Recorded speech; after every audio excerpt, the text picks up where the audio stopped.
Many in Massachusetts see our state as being on the cutting edge of progressive issues, especially when it comes to education, like having the first public schools. But these days, it looks like California has us beat after passing a pair of laws addressing two major issues: school lunches and school start times. I've told you before about the unconscionable practice of school lunch shaming, where students whose parents have unpaid lunch fees are given an inferior meal instead of a hot one like all the other kids. It's humiliating, degrading, unhealthy, and a traumatizing experience for a young kid, as 9-year-old Jefferson Sharpnack will tell you.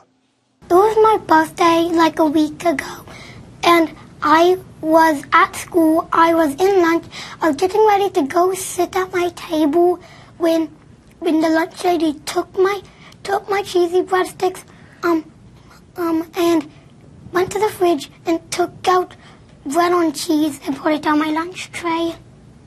And how did that make you feel to have them take away your lunch right in front of your classmates? Hurt. On his birthday, too. In 2017, federal data showed that nearly half of all school districts around the country employ shaming policies. But thankfully, California decided to end the practice once and for all, joining New Mexico, Iowa, and Oregon, and making it the largest state yet to ban the policy. Governor Gavin Newsom credited Napa resident Ryan Coyote for calling national attention to the issue a few months back after the 9-year-old, get this, saved his allowance for 6 months so he could pay off the school lunch debt of all his third-grade classmates, totaling almost $75. I want them just to realize people actually think about them instead of just telling them what they did, because you're just bragging about stuff. So I want them to feel happy that someone actually cares about them. A fine young man.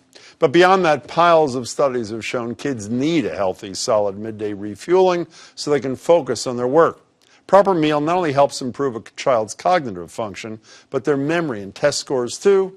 Boston gets that and has moved partway, at least, participating in a federal program that gives every student free lunch if the school district has a high percentage of students from low-income families. But statewide, a bill similar to Newsom's, introduced by State Rep Andy Vargas, State Senator Cynthia Cream, has stalled. In any case, brings me to my next point: school start times. Back to California, where last week Governor Newsom made his the first state to mandate later start times. So by 2022, the morning bell at high schools will ring no earlier than 8:30, middle schools no earlier than 8. It's a controversial move, with those opposed citing the effects on after-school activities and the difficulties later start times may create for parents who can't shift their work schedules. But the fact is, studies show that biological sleep patterns tend to shift later during adolescence, and that teens need 8 to 10 hours of sleep to function at their best. Plus, research has found that lack of sleep increases the risk of depression, anxiety, and even suicidal thoughts.